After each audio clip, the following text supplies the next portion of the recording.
There's no one else in this race who has had the experience of fighting the Obama-Biden administration and brought 10,000 jobs and over $1 billion in investment right here to the Lowcountry.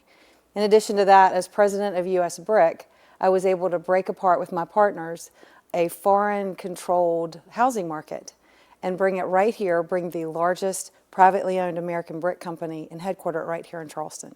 I think we need business people in Congress who can do math. It will help all of us. My husband is from here, and 25 years ago we got married, raised our family here. As your labor secretary, I wanted to make sure that my family was safe and that yours was. And so back in 2010, I wrote what the presidential just called one of the toughest immigration laws in the nation. What it did was it made sure that we didn't have any sanctuary cities here in South Carolina. You know, they're on our border in Charlotte and in Atlanta, but not here. That's important. We created a criminal enforcement unit that's now at SLED, and we put an E-Verify to protect our jobs. So that is, I want to protect the Lowcountry. I think it's an honorable job of service. The number one issue in the Lowcountry globally is immigration. We want to make sure our families are safe. And I'm an American First candidate, but that doesn't mean American only. I want to make sure that if there's something else happening out there that we need to be protected from, that we are. So immigrants at our southern border, illegals coming across, threatening our way of life, taking our jobs, but also we have to make sure that we are there for our Jewish friends and families in Israel. The current congressman that we have there tends to make her votes based on what's best for her. In fact, this past fall, she voted out the Speaker of the House, which left the United States unable to pass an aid bill for Israel for 7 months. And now the people in Congress don't want to work for her for this district, and we can't have that. I'm the only candidate in this race that has actually brought jobs to the Lowcountry as both the president of US BRIC, building the largest privately owned American company, $100 million manufacturing company, but also as your labor secretary. We fought President Obama and Biden to make sure that the 10,000 Boeing jobs and suppliers came to South Carolina here and over $1 billion in investment. That's the type of leadership and business acumen that we need in Congress.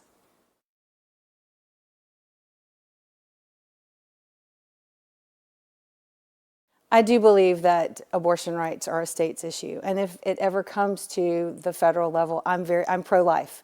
There's never been a question. I'm consistently pro-life. Nancy Mace is not, and so that is a very big distinction between the two of us.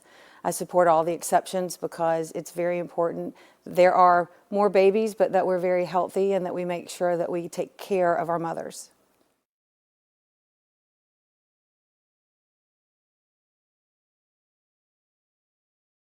I would love to take a cognitive test. I'm happy to self-term limit. I think that this is a job for service. You know, this is not the best job I'll ever have, but it is the most important job I'll ever have. And I think that we have to send people to Congress and to Washington to lead for us that are not afraid to take a cognitive test, a drug test, and then leave when they're no longer effective. I will accept the results of the 2024 election as long as all of the process has integrity.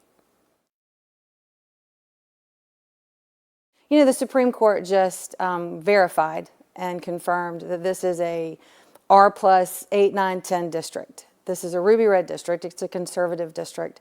And while we did have a Democrat a few terms ago, it was an outlier. So the conservative values that a Republican takes to Washington is what we will elect. And we don't have to compromise those anymore.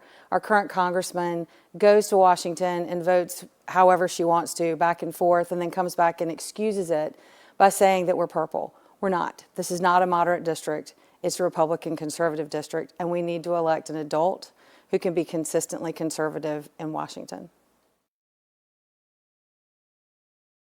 Absolutely. You know, like I said, I'm an American First candidate. However, that doesn't mean American only. First, we have to take care of ourselves, and we have to put aid to the border. Nancy Mace voted against money to more border agents. She voted against building the wall. However, we have to do that first. We have to take care of Israel. Israel provides amazing data back to us for our own armed forces. And when we get to Ukraine, we have to have a defined reason. We have to have a defined solution. We can't leave them standing. Please exercise your right to vote. Please do your due diligence. Go to TempletonForCongress.com and actually look at where the candidates stand. I trust our low country to be smart and to make the right decision. Serving the low country is an honorable job. It's a job that we should be proud of. Our congressman is someone we should be proud of, not embarrassed by, and not worried about what they're going to do and say. I'm looking very forward to representing the low country in a consistent manner as a serious adult. A workhorse, not a show pony.